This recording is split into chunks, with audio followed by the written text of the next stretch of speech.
मैंने वैसे तो अपनी बात अभी संबोधन में मेरे साथियों को जो मैंने कहा उनसे सारी बात आपके सामने रख दी है। हाँ, अब आपका कोई भी सवाल हो उसका मैं जवाब देने के लिए तैयार हूँ।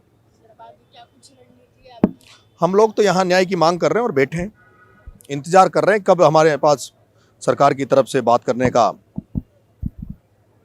निमंत्रण आए। हम चाहते हैं सरकार से बात हो और इन बच्चों को न्याय मिले। मुझे नहीं पता, मेरे पास कोई सूचना नहीं है। मुझे सूचना नहीं है, अगर वो आएंगे तो उनको पूरा राजस्थान आभार व्यक्त करेगा उनका। अभी मेरे पास कोई सूचना नहीं। जी हाँ, हम अब वो तो कल ही देखा जाएगा, समय होगा क्या नहीं होगा, लेकिन कल बकरियों को लेके जाऊंगा। राजस्थान में मंत्री है देवासी जी, तो झालावाड़ से प्रदेश मंत्री भी है, तो प्रभारी मंत्री है। उन्होंने कहा है कि हमने मुआवजा दे दिया है और जो पीड़ित है उनके साथ हम संवेदना व्यक्त करते हैं कि उनको जल्दी न्याय मिलेगा, और हमने मुआवजा दे दिया उनको, वैसे बोल रहे हैं। हम पर्याप्त नहीं मानते, मैं पर्याप्त नहीं मानता, उनके परिजन पर्याप्त नहीं मानते जो यहाँ धरने पे बैठे। बोल रहे कि हमने मैंने कहा ना, हम पर्याप्त नहीं मानते, उनके परिजन यहाँ बैठे हैं वो पर्याप्त नहीं मानते, राजस्थान की जनता पर्याप्त नहीं मानती जो जनता यहाँ खड़ी है। पर ये बोल रहे कि उन्होंने ये भी कहा कि कुछ लोग हैं जो फालतू की बातें करके फालतू की बातों करने के लिए फालतू की बातों को सुनने के लिए इतनी जनता नहीं इकट्ठी होती। वो फालतू की बातें जो कह रहे हैं वही शायद फालतू की बातें करते होंगे, उनको फालतू की बातें लग रही है। जो बच्चे मर गए उनको न्याय की मांग करने के लिए मैं यहाँ बैठा हूँ। आमरण अनशन कर रखा है, भूख हड़ताल कर रखी है। कल 11 बजे आप करने वाले हैं सीमांत पे, पुलिस की लगातार आपसे बातचीत चल रही है, क्या पुलिस आपको सीमांत तक पहुंचे देगी? अब ये कल देखेंगे जी। मैंने तो कहा है कहाँ तक जाने देते हैं, कहाँ तक नहीं जाने देते हैं, लेकिन कल 11 बजे मैं उन 5 बकरियों को माननीय मुख्यमंत्री जी के घर दे के आऊँगा ताकि वो अपने बच्चों को दे और वो उससे रोजगार कमाए। अभी आपने अपने मंच से कुछ विधायकों का नाम लिया, रविंद्र सिंह भाटी का। हाँ, रविंद्र जी से मेरी बात हुई थी, भाटी साहब से।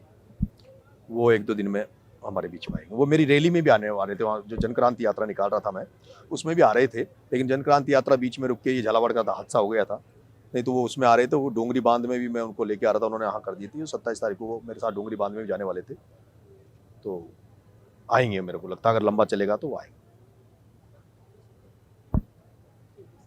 एक वो मोटरसाइकिल चोरी हुई है हमारी। हाँ, पुलिस कमिश्नर के बाद आप जो अब आप बताओ, आप चल रहा है कहाँ से चोरी हुई है? पुलिस कमिश्नर की बात। पुलिस कमिश्नर क्या है, जयपुर शहर की सबसे बड़ी पुलिस है। और ये गाड़ी खड़ी है, नीली गाड़ी, और यहीं से मोटरसाइकिल चोरी हुई है। अब आप बताओ क्या कानून व्यवस्था है राजस्थान? बताओ आप, धरना चल रहा है, मोटरसाइकिल यहाँ से चोरी हो जाती है। पुलिस की ओर अरेस्ट होने के लिए? हाँ, मुझे पकड़ने के लिए।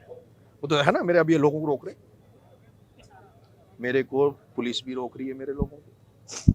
राजस्थान के कांग्रेस बीजेपी में बैठे सारे नेता लोगों को रोक रहे हैं, सारे नेता जो भ्रष्ट हैं, जो चोर हैं, कि अगर ये आज हम नंगा कर रहा है ये तो फिर कल हमारे पीछे पड़ जाएगा। ये तो हमारी जो भ्रष्टाचार से हम जो पैसा कमा रहे हैं, हमें तो ये हमारी दुकान बंद कर देगा। सारे लोग, तमाम लोग लोगों को रोकने का प्रयास कर रहे हैं, लेकिन फिर भी आप देखो, मेरे हिसाब से, मैं आपको मीडिया साथियों, आप भी अपना अनुभव देखना और पिछला इतिहास देखना। बड़े बड़े लोगों को अनशन पे बैठे हुए देखा मैंने जवाहर से इस पे सिविल लाइन फाटक पे। मुझे लगा, मैंने मंत्रियों को भी 10-20 लोग ही देते मैंने अनशन। या तो ये अनशन इस तरह का, या तो दिल्ली में अनशन अनाज जारी का अनशन था, वो अनशन ऐसा चल रहा था, या किसान आंदोलन में जो दिल्ली में जो लोग बैठे थे वहाँ आंदोलन चल रहा था। और आप देखना कल देखना, ये जो अनशन है, ये अनशन भी आपको इतिहास के पन्नों में लिखा जाएगा।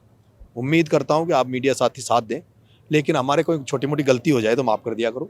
छोटी मोटी गलती, क्योंकि ये जिस पुण्य काम के लिए हम लगे हुए हैं, उस पुण्य काम के सामने, और काम जो आदमी करता है तो कहीं ना छोटी मोटा मिस्टेक हो ही जाती है। अब आप सब अपन मानवीय जीवन में है, तो हमारी कोई हो जाए तो उसको थोड़ा दबा दिया करो, अच्छी बात को सामने लाया करो। झालावाड़ से बीजेपी का दावा नेता, तो क्या विपक्ष की वहाँ तो झालावाड़ में तो कल दुष्यंत वसुंधरा जी के लड़के का जन्मदिन है, शायद कल था या आने वाला है।